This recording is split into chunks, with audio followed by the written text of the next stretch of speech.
नमस्कार दोस्तों, आप सब कैसे हैं? आई होप आप सब अच्छे होंगे और खूब मन लगा के पढ़ाई भी कर रहे होंगे। दोस्तों, लगातार आप पढ़ते रहिए, देखना सफलता निश्चित मिलेगी। क्योंकि कोई भी सफलता यूं ही नहीं मिल जाती है। उसके लिए हमें बहुत ज़्यादा मेहनत करनी पड़ती है, बहुत त्याग करना पड़ता है। कुछ लोग हैं सोचते हैं कि ऐसे ही मौज मस्ती करते रहेंगे और हम जो है सफलता को प्राप्त कर लेंगे, नौकरी मिल जाएगी। तो ऐसा नहीं होता है। दोस्तों, हमें पढ़ना पड़ता है, रात दिन एक करना पड़ता है, बारीकी से चीज़ों को देखना पड़ता है, तब जाके कहीं सिलेक्शन होता है। ये जो है एक प्रोसेस है। तो आप लोगों को लगातार मेहनत करते रहना चाहिए ताकि आप जो है एक दिन सफल हो सके, अपने परिवार का और अपने समाज का नाम रोशन कर सकें। तो आइए देखते हैं, काव्य शास्त्र पढ़ रहे हैं हम। काव्य शास्त्र को एकदम आसान तरीके से हम याद कर रहे हैं। सबसे बड़ी बात है कि याद करना। हम क्या करते हैं, क्लास में ही चीज़ों को याद करते हैं। बहुत सारे लोगों ने कमेंट किया, मैम आपके पढ़ाने का तरीका अच्छा लग रहा है, समझ में आता है। तो ये सारे कमेंट देख के, सारी चीज़ें देख के हमें थोड़ा-सा क्या होता है, अंदर से मन करता है कि चलो समझ में आ रहा है और मोटिवेशन मिलता है। तो उसी के साथ आइए हम देखते हैं क्या है काव्य लक्षण। क्या है काव्य लक्षण? हमने काव्य हेतु पढ़ लिया, काव्य प्रयोजन पढ़ लिया। अब हम आज काव्य लक्षण पढ़ेंगे। काव्य लक्षण का मतलब है कि आप जो काव्य है वो उसका लक्षण क्या होना चाहिए, कैसा होना चाहिए। तो काव्य लक्षण में आप देखेंगे कि हमें तीन लोगों की परिभाषाएं मिलती हैं। एग्जाम में परिभाषा से ही क्वेश्चन उठाता है। आप जानते ही होंगे, जो लोग कई बार एग्जाम दे चुके हैं वो जानते हैं कि जो काव्य लक्षण है उसकी जो परिभाषा है वही एग्जाम में पूछता है। तो आप देखेंगे कि इसमें संस्कृत के जो आचार्य थे, क्या हैं, संस्कृत के जो आचार्य थे उनसे पूछा गया, उनकी परिभाषाओं को पूछा गया है। और इसके बाद हिंदी के जो रीतिकालीन, क्या है, हिंदी के जो रीतिकालीन, आप जानते हैं कि रीतिकाल में लक्षण ग्रंथों की रचना की गई। तो रीतिकाल में जो है काव्य की परिभाषा आपको देखने को मिलती है, ठीक है, रीतिकाल में। और इसके बाद आप देखेंगे पाश्चात्य, क्या है, पाश्चात्य जो विचारक रहे हैं, पाश्चात्य जो विद्वान रहे हैं, उनकी परिभाषाएं एग्जाम में कभी कभी पूछ लेती है। तो हमने पूरी कोशिश की कि जो इम्पोर्टेंट थी यहाँ पे हमने लिख दिया। लेकिन कुछ ऐसे लक्षण हैं, कुछ ऐसी काव्य की परिभाषाएं हैं जिनको हम नहीं लिख पाए हैं, उसको अगले वीडियो में देख लेंगे। तो आइए देखते हैं, संस्कृत आचार्यों में आप जानते हैं सर्वप्रथम भरत मुनि का नाम लिया जाता है। लेकिन काव्य लक्षण सर्वप्रथम कहाँ मिलता है? तो आप अग्नि पुराण लगाएंगे, काव्य हेतु भी वही मिलता है और काव्य लक्षण का सर्वप्रथम उल्लेख कहाँ मिलता है? तो याद रखना, सर्वप्रथम उल्लेख अग्नि पुराण में। कहाँ? अग्नि पुराण में उसकी बात जो है कही गई, काव्य लक्षण की बात कही गई है। अब ये भरत मुनि का क्या मैटर है? भरत मुनि आप सब जानते हैं कि पहले आचार्य माने जाते हैं। लेकिन ये जो कहते हैं ना, ये काव्य लक्षण के बारे में नहीं कहते। हमने पहले भी बताया, ये काव्य लक्षण के बारे में बात नहीं करते हैं। इन्होंने रस के बारे में बात करी, इन्होंने 8 रस माना, इन्होंने 4 अलंकार माना। आप जानते हैं कितना भरत मुनि ने अलंकार माना? 4 अलंकार माना, उपमा, रूपक, दीपक और एक और कोई है। तो इन्होंने क्या किया? 4 अलंकार माना। भाव की बात करते हैं, ये क्या है? भाव, भाव की बात करते हैं, जैसे विभाव, व्यभिचारी भाव, संचारी भाव, उसकी भी बात करते हैं। लेकिन काव्य लक्षण नहीं, बल्कि इन्होंने नाट्य शास्त्र लिखा, तो ये नाट्य लक्षण की बात करते हैं। क्या है? नाट्य लक्षण की बात करते हैं। इनका कहना है कि मृदु ललित पदाढ़, क्या है? मृदु ललित पदाढ़ गूढ़ शब्दार्थ हीनम। कहते हैं कि मृदु ललित नाटक कैसा होना चाहिए? मृदु ललित होना चाहिए, मतलब कोमल होना चाहिए। मृदु ललित, जो सुनने में अच्छा लगे, कोमल हो, मृदु ललित। और गूढ़ पदाढ़, पदाढ़ गूढ़, और जो है पढ़ने योग्य होना चाहिए, गूढ़ शब्दार्थहीनम, और ऐसी कोई गूढ़ता वाली बात ना हो कि लोगों की समझ से बाहर हो। तो आप इस चीज को अपने दिमाग में सेट कर लीजिए कि मृदु ललित वाली जो परिभाषा है वो कौन देते हैं? भरत मुनि। कौन देते हैं? भरत मुनि। अब इसको याद कैसे रखें? हमने जो ट्रिक बनाई थी जब मैं अपना तैयारी के दौरान, तो क्या करी कि जो मुनि लोग हैं, देखो जो मुनि होते हैं वो बड़ी गूढ़ बातें करते हैं, है कि नहीं? आप साधु संत को देखो, वो ऐसी गूढ़ बातें कहेंगे कि हमें समझ ही नहीं आएगी। तो जो मुनि लोग हैं वो क्या करते हैं? गूढ़ बात करते हैं और बड़ा मृदुल बोलते हैं। मृदु ललित क्या है? मृदुल बोलते हैं, बड़ा मीठा बोलते हैं। देखो वो इतना तपस्या कर लेते हैं, इतना सारी चीजें। जो मैं मुनि, रियल मुनि की, सच्चे जो मुनि है उनकी बात कर रही हूँ। ऐसा नहीं कि बस पीला वस्त्र साधु वाला जो संत वस्त्र पहन लिए और संत बन गया, ऐसा नहीं। वो लोग क्या करते हैं, उनके अंदर से क्रोध, मोह, माया सब जो है खत्म हो जाता है। तो वो मृदु ललित, बहुत ही मृदुल बोलते हैं और बड़ी गूढ़ बातें करते हैं। कौन करता है? मुनि लोग करते हैं। ठीक है, कौन करेगा? मुनि लोग। तो याद कर लो, मृदु ललित कौन बोलता है? मुनि लोग बोलते हैं, भरत मुनि। और गूढ़ बातें भी मुनि लोग करते हैं, तो भरत मुनि। ठीक है।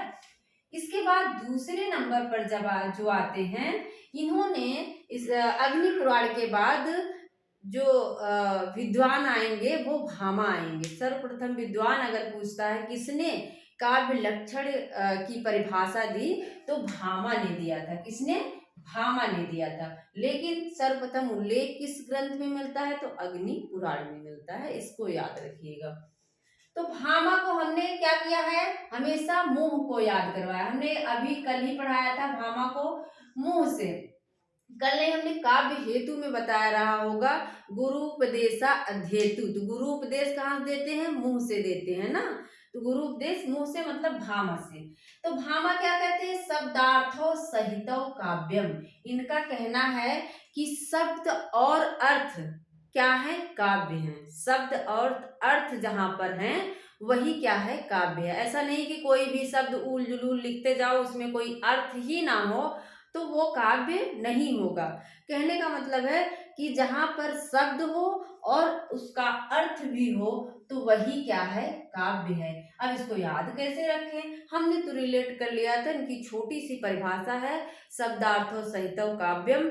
जो है क्या है? मुंह क्या होता है? सहितो काव्यम। सहितो पे जोर देना है, क्योंकि जो है ये शब्दार्थों लगभग कई परिभाषाओं में आया है। तो सहितो, मुंह को क्या करते हैं? मुंह हमारे हमेशा क्या रहता है? सहितो हमारे साथ रहता है। क्या है? सहितो मतलब जो हमारा मुंह है वो साथ रहता है कि नहीं? कि छोड़ देते हैं आप सब? कहीं मुंह छोड़ दिए, हाथ पैर से चले गए, ऐसा नहीं है ना। जो मुंह है वो हमारे सहितो मतलब हमारे साथ रहता है, हमेशा हमारा हित करता है। तो भामा की परिभाषा हो जाएगी। वैसे सबको याद होगा। इसके बाद कौन है? दंडी है। दंडी की परिभाषा बहुत इंपॉर्टेंट है, लेकिन इनकी परिभाषा मैच करती है किससे? किससे मैच करती है? आप देखेंगे कि आनंद वर्धन की जो परिभाषा है, लगभग तावत काव्यम और शरीरम शब्द देख के आप लोग तुरंत दंडी मार देंगे। ऐसा नहीं करना है दोस्तों। आप लोग इसको ध्यान से देख लीजिए, शायद आज के बाद आपको कभी नहीं भूलेगा। दंडी है, कहते हैं शरीरम तावदिष्टार्थ व्यवच्छिन्ना पदावली। ये क्या कहते हैं? शरीरम तावदिष्टार्थ व्यवच्छिन्ना पदावली। ये जो है पद को, पदावली को उसका शरीर मानते हैं। काव्य का शरीर क्या है? पद है, पदावली। ठीक है, शरीरम तावदिष्टार्थ। अब इसको याद कैसे रखें? मैंने दंडी को हमेशा दंड से याद करवाया। क्या याद करवाया है? दंडी को दंड। जब किसी को दंड देंगे, मैंने कल भी बताया था, प्रयोजन में नैसर्गिक प्रतिभा कब आती है? जब किसी को हम दंड देते हैं। नैसर्गिक प्रतिभा कब आएगी? जब किसी को दंड दोगे तो उसके शरीर में नैसर्गिक प्रतिभा आ जाती है। तो अभी देखो क्या होगा, किसी को दंड दोगे तो क्या हो जाएगा? व्यवच्छिन्ना पदावली। उसका शरीर क्या होगा? व्यवच्छिन्न, छिन्न भिन्न हो जाएगा ना। किसी को मारो पीटो तो उसके शरीर में व्यवच्छिन्ना पदावली मतलब छिन्न भिन्न हो जाता है, व्यवच्छिन्ना हो जाता है। शरीर क्या हो जाता है, व्यवच्छिन्ना कब हो जाता है, जब किसी को आप दंड देते हो, मतलब दंडी। ठीक है। वामन, वामन की परिभाषा कई इन्होंने परिभाषा दिया और एग्जाम में पूछा जाता है। वामन ने जो है काव्य अलंकार में सूत्र वृत्ति में कहा है कि काव्यम ग्राह्यम अलंकारात, इन्होंने कहा काव्यम ग्राह्यम अलंकारात, कहते हैं कि अलंकार जो हैं वो काव्य के ग्राह्य तत्व हैं। क्या है, काव्य के ग्राह्य तत्व हैं, मुख्य मानते हैं। इसके बाद क्या, वामन और कुंतक में, हाँ वामन और दंडी में अंतर है। हाँ, इसके बाद क्या है आप देखो, इस पे देखो, काव्यम ग्राह्यम अलंकारात, कहते हैं कि काव्यम ग्राह्यम अलंकारात, काव्य जो हैं वो अलंकार जो हैं काव्य के ग्राह्य तत्व हैं। फिर इनसे पूछा जाता है कि अलंकार है क्या, अलंकार क्या करता है काव्य में, तो कहते हैं कि सौंदर्यम अलंकार, क्या है, सौंदर्यम अलंकार। सौंदर्य अलंकार क्या है, सौंदर्य को बढ़ा देते हैं। अलंकार, इनसे पूछा गया कि ये अलंकार क्या है, तो कहते हैं कि अलंकार जो है वो सौंदर्य को बढ़ा देते हैं। कहते हैं सौंदर्य बढ़ेगा कैसे, पूछा जाता है कि सौंदर्य कैसे बढ़ेगा, तो कहते हैं कि सादोष गुड़ा अलंकार हाना दाना भ्याम काव्यम, कहते हैं कि सादोष, सादोष मतलब दोष, सदोष मतलब दोष, दोष रहित, क्या है, दोषों का त्याग करके गुण और अलंकार को ग्रहण करके सौंदर्य प्राप्त किया जा सकता है, सौंदर्य ग्रहण किया जा सकता है। फिर से देख लो, कहते हैं कि काव्यम ग्राह्यम अलंकारात, काव्य जो अलंकार जो है काव्य के ग्राह्य तत्व हैं। पूछा जाता है कि अलंकार क्या करते हैं, तो कहा इन्होंने सौंदर्यम अलंकार, सौंदर्यम अलंकार, सौंदर्य अलंकार जो है वो सौंदर्य को बढ़ा देते हैं। कहते हैं कि ये सौंदर्य बढ़ेगा कैसे, तो कहते हैं कि दोषों को त्याग कर, जो काव्य दोष हैं दोष को त्याग कर गुण और अलंकार को ग्रहण करके सौंदर्य को ग्रहण किया जा सकता है, सौंदर्य को प्राप्त किया जा सकता है। ठीक है। वामन, वामन जो है हमेशा अलंकार की ही बात करते हैं। मन हमारा क्या होता है, सौंदर्य होना चाहिए। मन में क्या है, सौंदर्य, मन हमारा क्या है, मन सौंदर्य होना चाहिए। चेहरा सौंदर्य सुंदर नहीं रहेगा चलेगा, लेकिन मन जो है साफ होना चाहिए। तो आप वामन को हमेशा मन मैंने याद करवाया है, तो मन कैसा होना चाहिए, मन सौंदर्य होना चाहिए, मन सुंदर होना चाहिए। और सदोष गुण अलंकारा हाना दाना भ्याम, गुण अलंकार की बात ये एक साथ करते हैं वामन। ठीक है। वामन ने कितने दोष माने हैं, तो 20 दोष माने हैं, याद रखिएगा, पूछा जाता है वामन ने कितने दोष माने हैं, तो 20 दोष माने हैं। अब रुद्रट की परिभाषा देखो, एकदम छोटी सी परिभाषा है, ननु शब्दार्थो काव्यम। यहाँ पे ननु शब्द पे आपको फोकस करना है, किस पे, ननु शब्द पे। ननु मतलब होता है निश्चित ही, निश्चित ही शब्द और अर्थ काव्य हैं। क्या कहते हैं, निश्चित ही शब्द और अर्थ काव्य हैं। ननु मतलब निश्चित ही। तो अब इसको याद कैसे करें, रुद्रट, रुद्रट में आप देख रहे हो कि उ की मात्रा लगी है और नन में भी यहाँ पहले में ही उ की मात्रा लगी हुई है, मतलब पहले ही शब्द में लगी हुई है। तो उ की मात्रा इनके नाम में भी है और ये जो शुरू कर रहे हैं परिभाषा उसमें भी उ की मात्रा है। तो ध्यान में बैठा लो, रुद्रट, रुद्र जो है शंकर जी, ननु, वो ननु निश्चित ही कोई काम जो ठान लेते हैं वो करके ही छोड़ते हैं। हमने तो ऐसे याद किया, उ की मात्रा है और इनकी जो परिभाषा है उ की मात्रा से ही शुरू करते हैं, ननु शब्दार्थो काव्यम। इसके बाद आनंद वर्धन आते हैं, इनकी परिभाषा लगभग दंडी से मिलती है, तो याद रख लो, शब्दार्थ शरीरम तावत काव्यम। यहाँ क्या है, शब्दार्थ, यहाँ है शरीरम ताव दिष्टार्थ व्यवच्छिन्न हो जाता है। दंडी में क्या होता है, जब किसी को दंड देते हैं व्यवच्छिन्न हो जाता है शरीर। लेकिन जब आनंद कब आएगा, जब जो है आप आनंद आने पे क्या करते हैं, शरीर तावत काव्यम, शरीर जो है क्या करता है, ताव में आ जाता है, ऐसे मचलने लगता है। शरीर क्या होता है, ताव में आ जाता है, मचलने लगता है। ठीक है, शब्दार्थ शरीरम तावत काव्यम, शब्दार्थ शरीरम तावत काव्यम। शरीर क्या है, आनंद में आता है तो ताव में आके क्या हिलने लगता है, आनंद में आके। इसके बाद है कुंतक। क्या है, कुंतक है, कहते हैं इनकी मोस्ट इंपॉर्टेंट है, इसको आप लोग ध्यान से देखिएगा।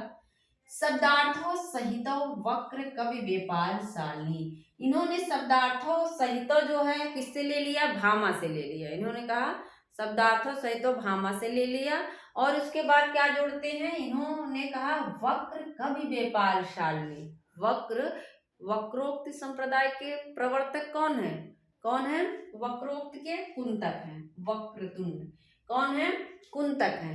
वक्रोक्त का मतलब कोई टेढ़ापन, ऐसी कोई पंक्ति हो जो सीधी ना हो बल्कि टेढ़ापन, उसमें थोड़ा टेढ़ापन हो, उसी में वक्रोक्ति होता है। तो ये कहते हैं कि ये वक्रोक्त के प्रवर्तक हैं, इनकी परिभाषा में भी वक्रोक्ति आता है। याद रखना, भामा की एक परिभाषा है जिसमें वक्रोक्त शब्द आया है। सबसे पहले अगर एग्जाम में पूछे सबसे पहले वक्रोक्त शब्द का प्रयोग किसने किया था, तो याद रखिएगा सबसे पहले वक्रोक्त शब्द का प्रयोग किसने किया, तो भामा इनसे पहले कर चुके थे। ठीक है, लेकिन वक्रोक्ति को आत्मा सबसे पहले किसने माना है, तो वो कुंतक करते हैं। इस चीज को याद रखिएगा। एक परिभाषा है भामा की जिसमें वक्रोक्त शब्द आया है, वो भामा की परिभाषा है। लेकिन यहाँ कहते हैं वक्र कवि व्यापार शालिनी, तो वक्र कवि व्यापार शालिनी वक्रोक्ति जो है कुंतक का है, कुंतक की परिभाषा है। इसको हमने याद कर लिया था। कुंतक को हमने कल सिखाया था कुतरने से, फला स्वाद, मतलब क्या करते हैं, फल में स्वाद नहीं आता जब कोई चीज कुतर देते हैं। तो हमने रिलेट कर लिया कवि व्यापार शाली, जब कोई व्यापार करो, देखो कोई भी व्यापार करो, जैसे चने की बोरियां लगी हुई हैं, गेहूं रखा हुआ है, तो वहां पे चूहे जाके कुतर देते हैं ना। व्यापार करते हो तो क्या है, कुछ तो कुतर ही देते हैं, चाहे कपड़ा हो कुछ भी हो तो कुतर देते हैं, इस मतलब कुंतक का हो जाएगा। किसकी परिभाषा व्यापार वाली हो जाएगी, कुंतक की हो जाएगी। इसके बाद मम्मट आते हैं। मम्मट की परिभाषा भी पूछा गया है बहुत ज्यादा। कहते हैं तद दोषो शब्दार्थो सगुणा अलंकृति पुनः क्वापि। कहते हैं कि तद दोषो शब्दार्थो, जहां पर दोष ना हो, दोष रहित हो, जो काव्य जो दोष रहित हो, सा गुणा अलंकृति, जिसमें गुण हो, जिसमें क्या हो, गुण हो, और कहीं कहीं अलंकार विहीन शब्दावली हो, तो वहां पर क्या, वही क्या है, काव्य है।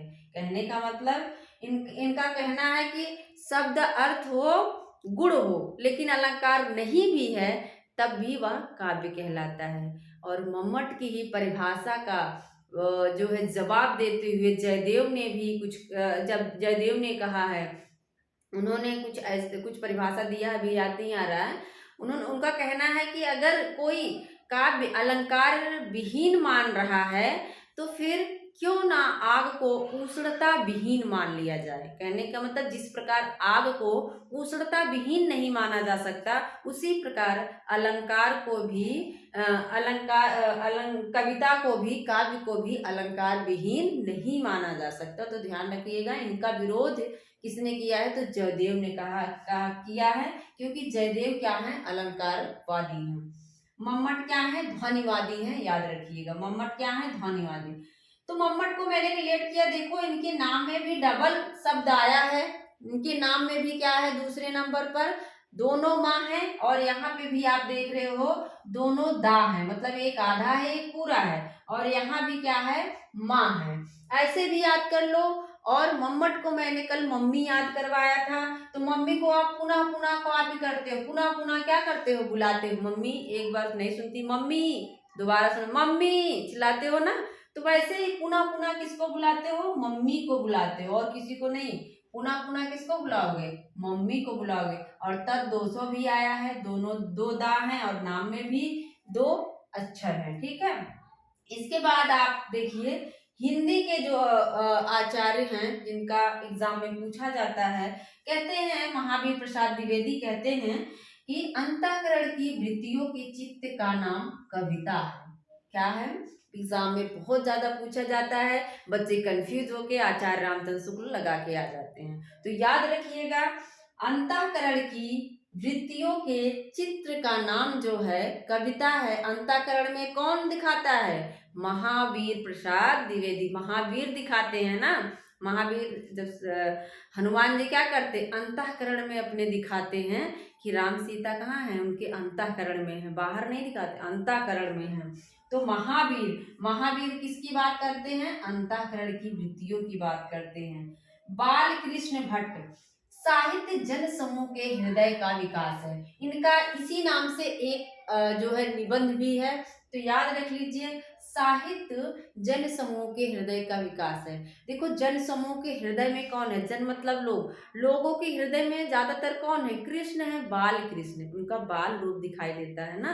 कृष्ण का सबसे ज्यादा प्रसिद्ध क्या है, उनका बाल रूप, उनका जितना वर्णन बचपन का मिलता है उतना उनका जो है बाद का नहीं मिलता है उतना। आप देख लीजिए कि भक्ति काल में जो अष्टछाप के कवि हैं ज्यादातर बाल स्वरूप का वर्णन करते हैं।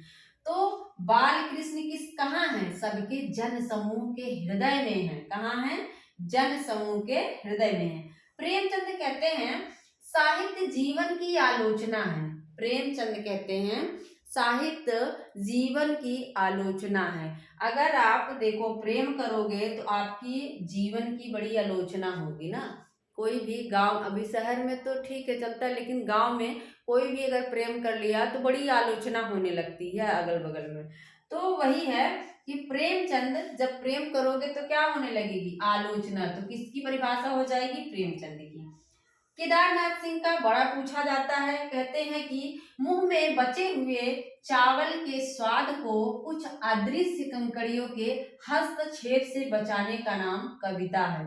मुंह में बचे हुए चावल के स्वाद को कुछ अदृश्य कंकड़ियों के हस्तक्षेप से बचाने का नाम क्या है, कविता है। अदृश्य कंकड़ियों का मतलब क्या है, अदृश्य कंकड़ियों का मतलब जो काव्य में दोष आते हैं, जैसे कोई रस दोष आ गया, कोई व्याकरण दोष आ गया, वर्तनी ग्रामत्व दोष आ गया, तो इन सब दोषों के हस्तक्षेप से बचाने का नाम ही क्या है, कविता है। ठीक है। और धूमिल भी कहते हैं कविता, कविता जो है क्या है, धूमिल का क्या है, धूमिल कहते हैं कि कविता भाषा में आदमी होने की तमीज है। क्या कहते हैं, कविता भाषा में आदमी होने की तमीज है।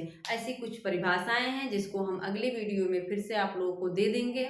और अगर नहीं समझ आता है तो आप लोग मुझे कमेंट बॉक्स में कमेंट कर सकते हैं। आइए एक बार फटाफट फिर से कीवर्ड को देख लेते हैं जहां से हमें जहां पकड़ना है।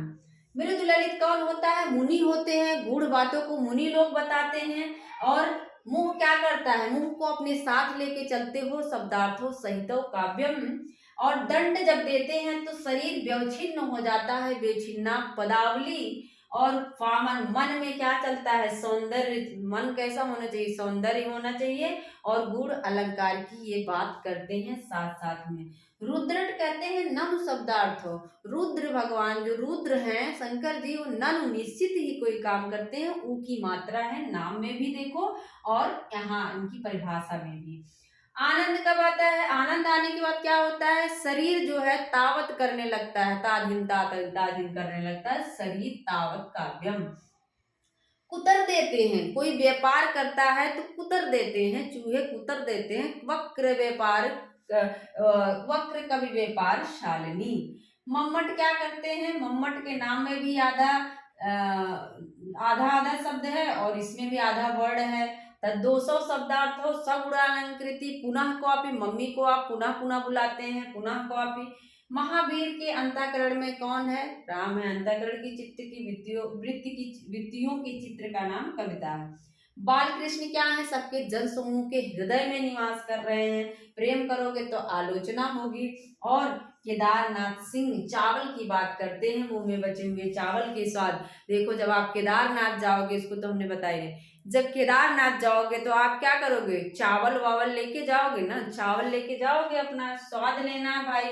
वहां पे अगर चावल नहीं मिला तो क्या करोगे, कुछ खाने की चीजें रखनी पड़ेगी। तो केदारनाथ जाओगे, केदारनाथ जाओगे तो चावल लेके जाओगे, ठीक है। वहां पे कंकड़ियां भी मिलेंगी केदारनाथ में, क्या मिलेंगी, आदरी सी कंकड़ियां भी मिलेंगी। तो कंकड़ियों की बात कौन करेगा, केदारनाथ सिंह करते हैं।